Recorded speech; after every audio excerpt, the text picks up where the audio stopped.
Rain splattered against the tall glass windows of LuxCorp Tower, painting silver streaks down the Billionaire's penthouse office.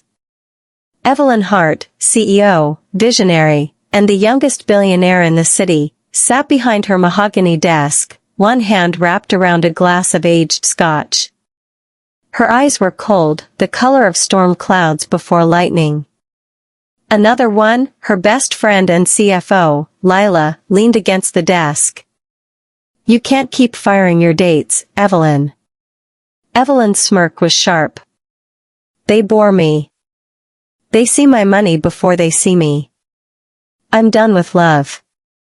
It's exhausting." "Then maybe stop dating models who think ROI is a fashion brand," Lila teased.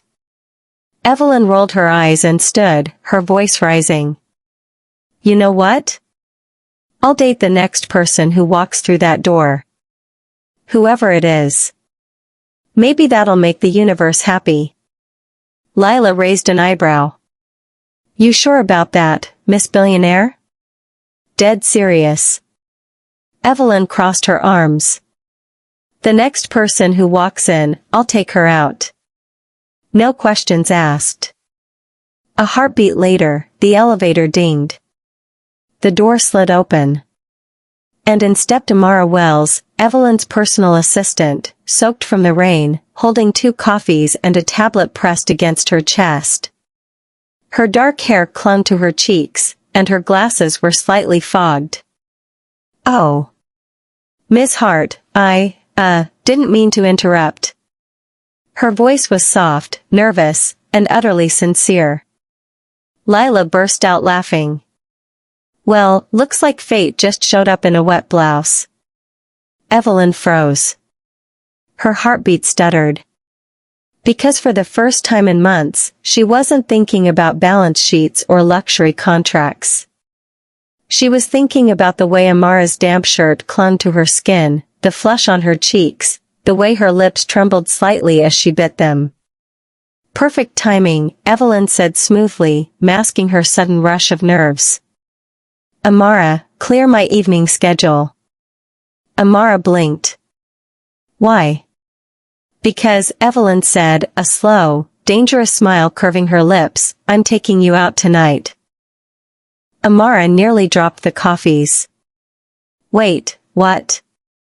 Evelyn leaned back in her chair, pretending nonchalance even as her pulse thrummed in her ears. "You heard me. Dinner. Tonight. 7 sharp."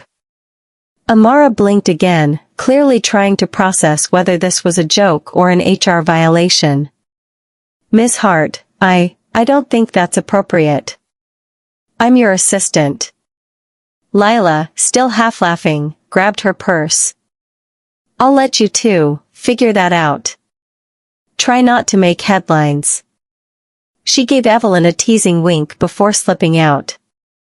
The office felt quieter without her, the soft hum of the rain filling the silence. Evelyn stood and crossed the space between them. She stopped just short of Amara, her perfume, jasmine and dark amber, wrapping around them both. "You've worked for me for what, 8 months?" Amara nodded, voice barely above a whisper. "Yes, ma'am." "You've never been late, never complained, never said no. You organize my chaos and make it look easy. I owe you at least one night that isn't about business." Amara swallowed, eyes darting from Evelyn's lips to the floor. "I don't think that's in my job description." Evelyn smiled, a real one this time, not the media-perfect version. "Maybe tonight, we forget the job description." Amara hesitated, torn between professionalism and the dizzy warmth rising in her chest. Evelyn Hart was intimidating, magnetic, and absurdly beautiful, a woman whose name filled magazines and whose voice could command a boardroom. But right now, she looked almost human. Where would we go?" Amara asked finally. "Someplace without flashing cameras," Evelyn replied. "And where the food is worth the company." Amara exhaled, half a laugh, half surrender. "All right. Dinner. but just dinner. Evelyn grinned. I'll take it. Hours later, the city glowed in the soft shimmer of night. Evelyn's black Aston Martin purred as it pulled up to a small Italian restaurant tucked in a quiet lane. Inside, golden lights flickered over rustic wooden tables and soft jazz played in the background. It was intimate, too intimate, Amara thought nervously, as they were led to a corner booth. So, Evelyn began, setting down her phone and looking directly at her. Tell me something about you I don't know. Amara laughed softly. You already know everything. You read my file before hiring me. I didn't read your heart, Evelyn countered, sipping her wine. Amara's breath caught. There it was again, that teasing, velvet tone that made Evelyn impossible to resist. Well, Amara said, smiling shyly, I guess you should know I used to think women like you didn't exist. That kind of confidence, it's terrifying. Evelyn's eyes softened. And what do you think now? Amara looked up, her voice steady this time. That it's still terrifying. But maybe also, fascinating. For the first time that night, Evelyn didn't have a witty response. She just smiled, quietly, almost tenderly, as if someone had finally seen past the armor. The dinner lingered longer than either expected. Laughter replaced the stiffness, and Amara surprised herself by how easily she could talk to Evelyn, the same woman who, in the office, seemed carved out of marble and ambition. Now, under the warm restaurant light, Evelyn looked human. Playful. Even a little vulnerable. So, what about you? Amara asked, swirling her glass. What made the great Evelyn Hart swear off love? Evelyn gave a low chuckle. You make it sound like a myth. Maybe it is, Amara teased. You and love don't exactly seem compatible. Evelyn's smirk faded. Love is complicated. Every woman I've dated wanted the brand, not the person. It's exhausting being someone's fantasy, not their reality. Amara nodded slowly, her chest tightening. Maybe you've just been looking in the wrong places. Their eyes met, and for a second, the world outside blurred. Evelyn tilted her head slightly, her gaze searching Amara's face. And where should I be looking, Miss Wells? Amara's lips parted, but no sound came. She didn't know how to answer. She didn't know if she should answer.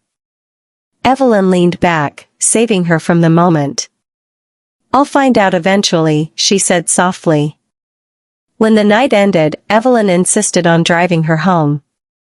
The car was silent, except for the hum of the engine and the faint rain that had started again, a drizzle that reflected city lights on the windshield. Amara sat in the passenger seat, hands folded in her lap. This feels strange, she said finally. Tomorrow I'll be in the office, taking your calls, scheduling your meetings, pretending like this didn't happen. Evelyn's voice was low, almost wistful. And do you want to pretend? Amara looked at her, the question slicing through every wall she'd built. I don't know. Then don't, Evelyn said simply. Let it be real, even just for tonight. They stopped in front of Amara's apartment building. The air between them thickened, not awkward, but charged. Amara reached for the door handle, then paused. You know, you shouldn't make promises like that. What promises? Evelyn asked, eyes glinting. The kind that make people fall for you. Evelyn's smile was soft, not the billionaire smile, but a woman's. Maybe for once, that's exactly what I want. Amara's breath hitched. She didn't trust herself to reply. She just opened the door, stepping into the cool night air, her heart thundering in her chest. As the car drove away, she watched the taillights fade, knowing something irreversible had begun. The next morning, LuxCorp Tower was its usual buzz of motion, heels clicking across marble, coffee cups clinking, phones ringing. But for Amara, everything felt off. Every time she looked up from her desk, her heart skipped. She could still feel Evelyn's gaze from last night, still hear her voice, low, teasing, sincere. Let it be real, even just for tonight. She told herself to forget it. To be professional. But when Evelyn walked into the office that morning, sharp suit, hair perfectly pinned, expression unreadable, Amara almost forgot to breathe.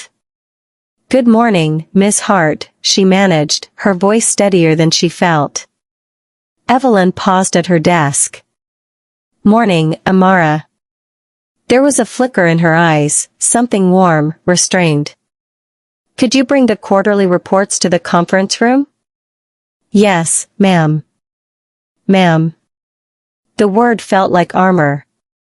Hours later, after a blur of meetings and polite silence, Evelyn stood by the window in her office, staring at the skyline. Lila entered without knocking. "You look like you swallowed a storm." Evelyn groaned. "It's impossible. I told myself I wouldn't mix work with feelings?" Lila supplied with a grin. "You mean with your gorgeous, terrifyingly efficient assistant?" Evelyn threw her a glare, but Lila wasn't wrong. "She's different," Evelyn admitted softly. "She doesn't care about the money, or the power. She talks to me like I'm just me." Lila smirked. "Sounds like trouble." "It is," Evelyn sighed. "And I don't know how to stop." That evening, Amara stayed late, working through files. The office was quiet, only the soft hum of the city beyond the glass walls. Evelyn appeared at her desk, jacket off, sleeves rolled up. "You should go home." "I'm almost done," Amara said without looking up. Evelyn stepped closer. "You're avoiding me." Amara's fingers froze on the keyboard. "I'm doing my job." "That's not what I asked." Evelyn's tone softened. "Last night meant something." "Don't tell me it didn't." Amara stood, finally meeting her gaze. "It did. But that's exactly why it scares me." Evelyn's expression faltered. "You think I'll hurt you?" Amara shook her head. "No. I think we'll hurt each other." "You're my boss, Evelyn. If people find out—" "I don't care about people," Evelyn said quietly. "But I do," Amara whispered. "Because when they look at me, they'll say I'm the assistant who slept her way up. And I can't let them define me like that." The air between them cracked, fragile, raw. Evelyn's jaw tightened, but her voice was gentle. "Then tell me what to do, Amara. Tell me how to stop wanting you." Amara's eyes glistened. "You can't. And neither can I." For a long moment, they just stood there, two women trapped between reason and desire, between power and tenderness. And for the first time, Evelyn Hart, the woman who could buy anything, realized there were some things she couldn't control. The next few days felt like walking on glass. Evelyn and Amara spoke only when necessary, clipped, professional, almost painfully polite. But beneath every word hung the memory of that night, of that conversation, of almost. Evelyn threw herself into work, meetings, contracts, investor calls, anything to silence the ache that grew every time Amara entered the room. But the more she tried to bury it, the more it clawed its way up. It was a Thursday evening when everything snapped. Amara was organizing files in Evelyn's office, preparing for a morning briefing. The city outside shimmered gold as the sun set behind the skyline. Evelyn walked in, loosened her tie, and stopped mid-step. "Still here?" "I wanted to finish the Q3 report before tomorrow," Amara said without turning around. Evelyn sighed. "You don't have to work this hard to impress me, Amara." I'm not trying to impress you, she said quietly. I'm trying to forget you. Evelyn froze. The air went still. Amara turned, her voice trembling. I can't keep pretending like you don't make my heart race every time you walk into a room. But this, she gestured helplessly between them, is dangerous. For both of us. Evelyn crossed the room slowly, her expression unreadable. You think I don't know that? Every second I spend near you, I'm terrified of ruining everything I built. But then you look at me, and it's over. Amara stepped back, her voice soft but fierce. Then tell me what you want, Evelyn. Evelyn's composure cracked. I want you. Silence. The confession hung between them like lightning before a storm. Amara's eyes shimmered. You don't get to say that unless you mean it. I do, Evelyn whispered. I've never meant anything more. Amara's breath trembled. Her logical mind screamed no, but her heart, traitorous, wild, whispered yes. Evelyn reached out, fingers brushing a strand of hair from Amara's face. The touch was electric, soft, reverent, forbidden. Amara closed her eyes, leaning into the warmth. You're making this impossible. Evelyn's lips hovered near her ear. Then let's stop pretending it isn't. For a heartbeat, they stood on the edge of something dangerous and beautiful, desire tangled with fear, power laced with vulnerability. Amara pulled back, eyes wide, breath uneven. Evelyn, if this happens, there's no going back. Evelyn met her gaze, steady and sure. Then I don't want to go back. And when their lips finally met, it wasn't soft. It was years of restraint, months of denial, a collision of everything unsaid. The billionaire and her assistant, the woman of power and the woman who made her feel human again, finally broke the rules they'd built their lives on. The rain began to fall outside once more, as if the universe itself was holding its breath. The rain didn't stop that night. It whispered against the glass as Evelyn and Amara stood close, breaths tangled, hearts trembling. The kiss broke, but the air between them still burned, raw and electric.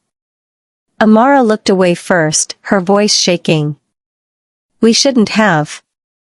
Yes, we should have, Evelyn interrupted gently. It was real. Amara pressed a hand to her chest. And what happens tomorrow? When everyone's watching? When people start talking? Evelyn took her hand. Let them talk. I've lived my whole life behind walls, image, control, power. But none of it feels worth it if I have to keep pretending I don't feel this. Amara's eyes softened. You're not used to not getting what you want. Evelyn smiled faintly. Until now. The next morning, whispers filled the office. Someone had seen Evelyn and Amara leave together the night before, close, smiling, unmistakably intimate. By noon, the rumor had spread through every floor. Lila stormed into Evelyn's office, shutting the door behind her. Eve, people are talking. The board's going to notice. HR already sent me an email. Evelyn exhaled. I expected that. Lila folded her arms. Then tell me it's not true. Evelyn looked her dead in the eye. It's true. Lila's eyes widened. You actually fell for her. Evelyn's voice was quiet.